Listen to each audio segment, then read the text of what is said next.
Mr. Trump, with a lot of these are judgment questions. You had supported the war in Iraq before the invasion. What makes your judgment? I did not support the war in Iraq. 2002. That is a mainstream media nonsense put out by her because she, frankly, I think the best person in her campaign is mainstream media. My question is, since you would you like to supported hear? it, why is your I was against the war. Wait a minute. I was against the war in Iraq, just so you put it out. The record shows otherwise. The record but why does not show that. Why is your judgment? The record shows that I'm right.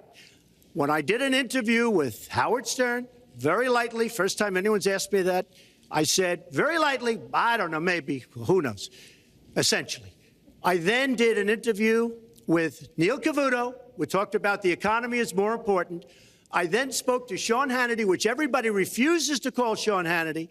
I had numerous conversations with Sean Hannity at Fox, and Sean Hannity said, and he called me the other day, and I spoke to him about it. He said, you were totally against the war, because he was for the war. Why is your judgment better than... And that was before the war started.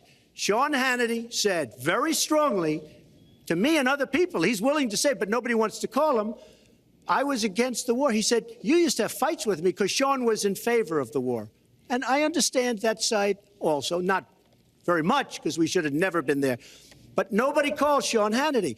And then they did an article in a major magazine shortly after the war started, I think in '04, but they did an article which had me totally against the war in Iraq.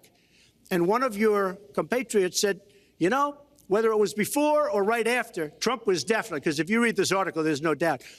But if somebody, and I'll ask the press, if somebody would call up Sean Hannity, this was before the war started, he and I used to have arguments about the war. I said it's a terrible and a stupid thing. It's going to destabilize the Middle East, and that's exactly what it's done. It's been a disaster. My reference was to what you had said in 2002, and my question was, why is your judgment... You didn't hear what I said.